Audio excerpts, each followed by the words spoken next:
چارەسەری دوودەوڵەتی بۆ کێشەی فەڵەستین و ئیسرائیل ئەو پێشنیازەی نیو سەدەیە نەبەدیلی هەیە نەجێبەجێش دەکرێت. ساڵی 1947 نەتەوەیەکگرتووەکان بڕیاریدا بە دابەشکردنی خاکی مێژووی فەڵەستین بەسەر دوودەوڵەتی جوولەکە و عەرەبیدا لە 57.7 بۆ جوولەکە لە 42.3 بۆ عەرەب لەگەڵ هێشتنەوەی قودس و بەیتلەحم لەژێر چاودێری کۆمەڵگەی نێودەوڵەتی. بزوتنەوەی زایۆنیزم بە پلانەکە ڕازی بوو. ساڵی دواتر دەوڵەتی ئیسرائیلی ڕاگەیاند، بەڵام وڵاتانی عەرەبی ڕەتیان کردەوە و هێرشی سەربازیان کردە سەر ئیسرائیل. شەڕەکە بە شکستی عەرەب کۆتایی هات. فەڵەستین بەشێک لە خاکەکەی لەدەستدا، بەڵام قودسی ڕۆژهەڵات کەوتژێر دەستی ئوردن.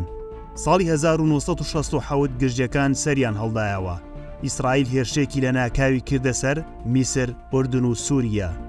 لە 6 ڕۆژدا هەرسێ وڵاتەکەی بەزاند و خاکێکی زۆری داگیر کردن کە ئیسرائیلیەکان بە جەنگی 6 ڕۆژە و میدیای عەرەبیش بە نسکۆ ناوی دەبن.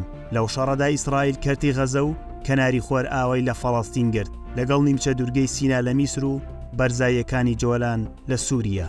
دوای ئەو شکستەی عەرەب پێشنیازی چارەسەری دوودەوڵەتی بۆ چارەسەرکردنی ململانەی عەرەب و ئیسرائیل هاتە ئاراوە لەسەر بنەمای سنوورەکانی پێش ساڵی 1967 واتە خاکی مێژووی فەڵەستین لە 1970 بۆ ئیسرائیل لە 1922 بۆ فەڵەستین کە قودسی و ڕۆژهەڵات دەکەوێتە سنووری فەڵەستینەوە. ڕێکخراوی ئازادی فەڵەستین و زۆربەی وڵاتانی عەرەبی بە پێشنیازەکە ڕازی بوون، بەڵام حەماس و جیهادی ئیسلامی ڕەتیان کردەوە. لەلایەن ئیسرائیلیشەوە بۆ چوونی جیاواز هەبوو، بەڵام بەردەوامی دروستکردنی ئۆردوگاکان و ئامادە نەبوون ئیسرائیل بۆ دەستبەرداربوون لە قودس ئۆرشەلیم بوونە دوو بربەست لە بەردەم جێبەجێکردنی ئەو پێشنیازە. ساڵی 2007 پێشنیازی چارەسەری دوودەوڵەتی لێدانێکی دیکەی بەرکەوت کاتێک دۆناڵد ترۆمپ سەرۆکی پێشووی ئەمریکا ئۆرشەلیمی وەک پایتەختی ئیسرائیل ناساند و باڵوێزی وڵاتەکەی گواستەوە ئەو شارە. دوای شەڕی ئەم دوایی غەزە و ئیسرائیل جارێکی دیکە پرسی چارەسەری دوودەوڵەتی هاتۆتەوە پێش.